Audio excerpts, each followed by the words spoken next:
Hello, romance. Ashley Collins, aka the Onto Dragons. Welcome to my YouTube channel, the Breakup Diaries. My arm just like did this little weird pop thing. Every other second, I'm paranoid I'm having a stroke.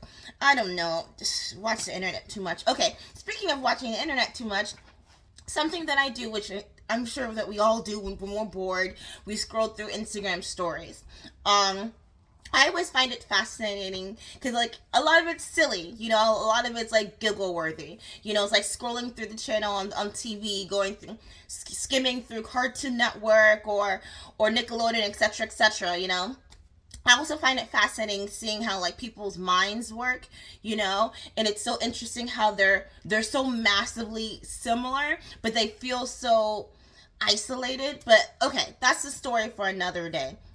Okay, so I saw this post, and they someone was asking, when should you mention your ex in your relationship? And someone said on the first date, and I was like, what? I've been on dates like this before, and there's not several things that are unattractive, but that's like on the top 5 list of something to not do. Excuse me, when you're on a first date with someone, because then you find yourself just sort of rambling on and on about your ex, and you're not presently focused on this person who you potentially want to have a future relationship with. It's a massive turnoff. Um, Something that's been confusing me, as well as many of the other things on the planet, is how we so casually stalk our exes, and why it's so difficult for you to let go to this thing that's not even, they're not even in your life anymore. And it's so fascinating how, if we didn't have the internet, so many of us would be in jail, or should be in jail, or like, so many of us would have restraining orders against us because we're stalking our exes, and you know that. And then you justify it by saying things like, oh, they don't know how to take care of themselves, so I have to make sure that they're okay. You're not their parent. That's weird. That's weird. Like, why are you parenting them? They're a grown-ass adult. You make other excuses like, oh, I have to warn the person that they're dating the kind of person that they are. They're gonna find out. There's only so much of a show that you can put on for someone that you're dating, because whether they find out in 2 weeks or 2 years or 22 years, they're gonna find out that maybe they are a piece of shit, or maybe your relationship with them just didn't work. I was talking to someone the other day, and he started dating someone, and he was so happy. He was on cloud 9 with her. And then his ex reached out to her, which I'm like, first of all, how did she get her information? They don't know each other. They don't have any mutual friends other than him, you know? But yeah, in conclusion, she sabotaged the relationship, which I'm like, why do we want to sabotage our ex's happiness? Because it's none of your business anymore, and for some reason we think that we feel good when we sabotage other people in general, like we're some kind of savior. We have like this weird godlike complex that I have to save someone. And for what? Like I said, eventually they're gonna find out, you know and it's like, god, are we that bored? There are so many other things that you can do on the internet, okay? Like, I can list you a couple. You could read a book on the internet now. You can learn a new trade, a new skill. You can do a science experiment on the internet. That pops up a lot on my YouTube, which I really enjoy. I'm never gonna try them because I'm 99% sure if I tried one of these science experiments, I'd find some way to hurt myself. And my body is just starting to get back to normal, and I don't want any more injuries. I can't afford them anymore. But yeah, are you really that miserable and bored with your life that you feel some need to always constantly check up on someone who doesn't want to be with you anymore? And I don't know why that hurts you. That should make you feel like, I don't know, for me it makes me feel a little safe, but not in the whole girly kind of like, woe is me, he's gonna hurt me. No, it makes me feel safe in the fact that I never have to see and interact with you ever again, which I'm like, thank God. You know, like, we interact with so many people every day that we work with, that we see, our family, whatever, that we don't want to be around, but we have to be around them. You know, like, I have to be around my family, I have to be around my annoying coworker, but like, this ex-lover, you never have to see them again, and that makes me relieved, you know. So why would I want to relive this false fantasy, this false narrative in my head, you know? I've had exes try to reach out to me to talk to me again. I'm like, we have nothing to talk about. We have nothing to catch up on. Like, maybe my mind works differently, right? But I don't feel a need to reconnect with my high school classmates, my elementary school classmates. Actually, I was thinking about one of them the other day, because their name was Marco, and I was like looking at the TV. I was like, Marco Polo. I was like, oh, I went to Sona Elementary School, and like people used to call it Marco Polo, but I feel no desire to reach out to them, and maybe that makes me a little broken. But I don't feel a need to catch up on things that aren't going to help me in my future or in my present, you know. And I don't know, like I said, maybe that's something a little that's broke about me. So dating, it's not something that's stressful. It should be the easiest thing. It should be easy as tying your shoe, right? I find that when I go out on dates, I'm like, oh, they should be able to read my body language. They should be able to read me. And I was talking to someone about that the other day, and they're like, okay, maybe skip the body language part and just use your language. Just use your words, you know? But don't be so overly excessive. I know that, like, I get, like, with Homeboy now, I get so overly excited that I, like, start to ramble on and on and on, and I like, had to remind myself, shut up. You know, like, let them talk. But I think that's a little adorable, you know? Here's the reality. Men are really shitty when it comes to reading body language, you know? So, like I said, use your words to discuss your interests, and stop assuming that everyone knows about this. Is gonna sound hypocritical, that everyone knows about crystals. Stop assuming that everyone knows or gives a shit about your sign, you know, because that's putting people in such a stupid narrow box. As a box is in front of me, look at that, look at the universe helping me with my words. That's I've always found that so ridiculous. If you go on a date with someone, or you're getting to know someone, and you say to them, oh, I'm a Virgo. I don't know what that means, you know. And I'm not gonna Google it, because I don't care that much to. Why don't you just tell me about yourself like an adult, you know? Like, stop assuming, you know. I just think that's so ridiculous. The fact that I'm an Aries, it means that, like, I'm just like every other Aries in the world. You know what makes me like every other person in the world? The fact that I bleed red. You know? What makes me like every other woman in the world is that I'm crazy. You know? Like, you can assume that, but other than that, Aries, I don't know what they like. You know, I know that the sign is a ram. What does that mean? A battering ram? I don't know that you get angry, but who doesn't get angry? What human doesn't get angry? You know? Not everyone is zen all the time. We've all had our orders messed up in restaurants, you know? And just overall, don't waste people's times. This is something that's really been bothering me this past 3-4. How long has it been since this pandemic? But, like, I find that people love to waste each other's time. But it's like, I thought you guys were scared of dying. I thought that you guys... No, I take that back. I thought that you guys wanted to die. Right? You guys cry wolf every day that the world sucks and that the world is ending and things are shitty.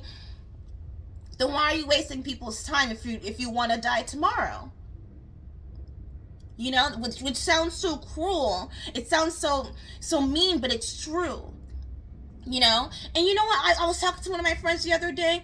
The pickings for men for women isn't that great either. It's really not that great. It's like, do you want a whore? Do you want a gold digger? Or do you, like, you know, like, it's like that. It feels like that's such a huge percentage of it. Such a huge chunk of it, you know?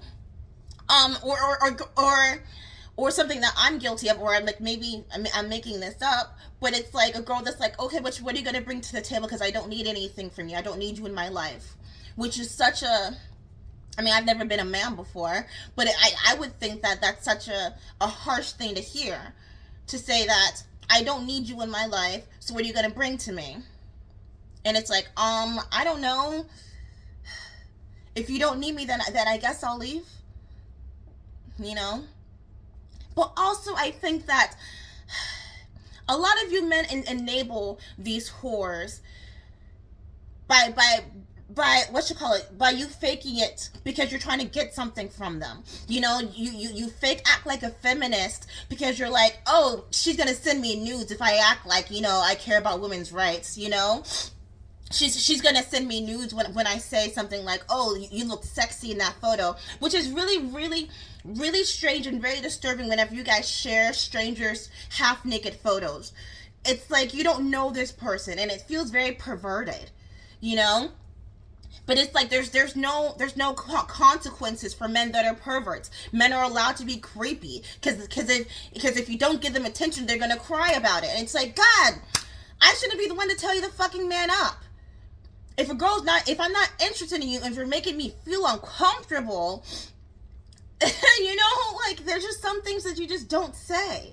You know, like the other day, I keep my phone and my in my money in my bra. I know. It's a very, very, very bad habit. I was raised by women. You know, I just mimicked their behavior. But so I was at the store the other day and I was like patting myself looking for my money. I was like, oh, it's right here.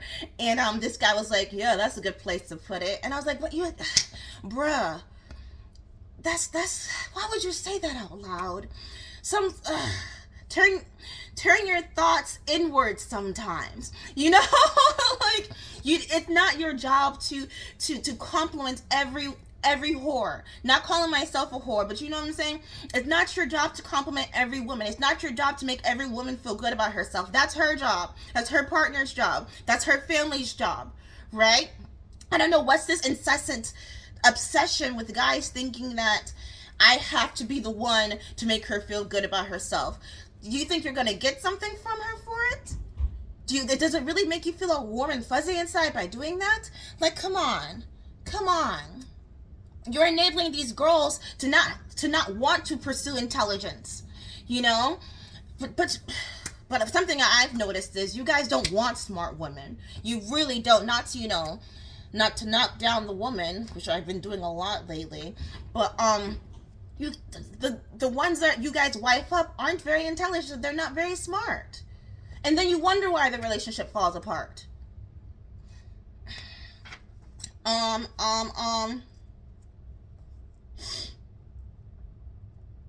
What does that mean? What does that mean? Why are you guys so obsessed with identity? Your fight is with your family, not with us? I don't know what that means. Sometimes I just be writing. Okay, I have to wrap this up. I was going to talk about my writings, but I have to go catch the bus because I'm super late. Okay. You know how, especially now if you're millennial, you know how, like, you have a certain set of skills, you know? But the market is so, like, it's so hard to find a job that you can use your skills because it's like, oh, we're already full. So what am I supposed to do then? Because I have these skills and I want to participate and I can help you. And that's what it sometimes feels like with the dating world. You know, everyone's on these dating apps and it's like everyone's talking to like Tom, Dick, Harry, Jay, Joe, Sue, whatever. Everyone's talking to 10 to 20 people. And it's like, I don't want to be a part of that. I do have a skill, but, you know, does that make sense? Was that a good-ish metaphor? You know? I don't know. It's like we're in competition with each other to see who's the most miserable. But it's like I said, we're enabling each other's bad behavior. And there's no consequences for it. So you're better off just finding a good book to read. You know? You don't have to reply to everything. You don't have to feel a need to say the first thing on your mind. Maybe sometimes take a beat, take a moment, you know, and talk to people in real life. Because I think a lot of the times, the way you guys talk to people online, you would never say that to them in real life, you know. And then you wonder why you have a hard time interacting with people, because you don't have real life practice. The way we talk to each other on the internet, it's so fake. It's so fake, you know. It's as fake as our filters, you know. And a lot of times and it's happened a couple of times where I've met people in real life from the internet, and I'm like, oh, you look nothing like your photos. I wouldn't have been able to recognize you if you didn't introduce yourself.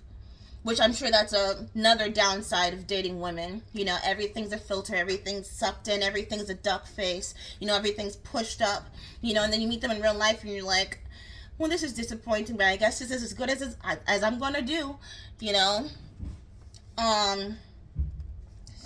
Last thing, and then I really do have to go. This too shall pass.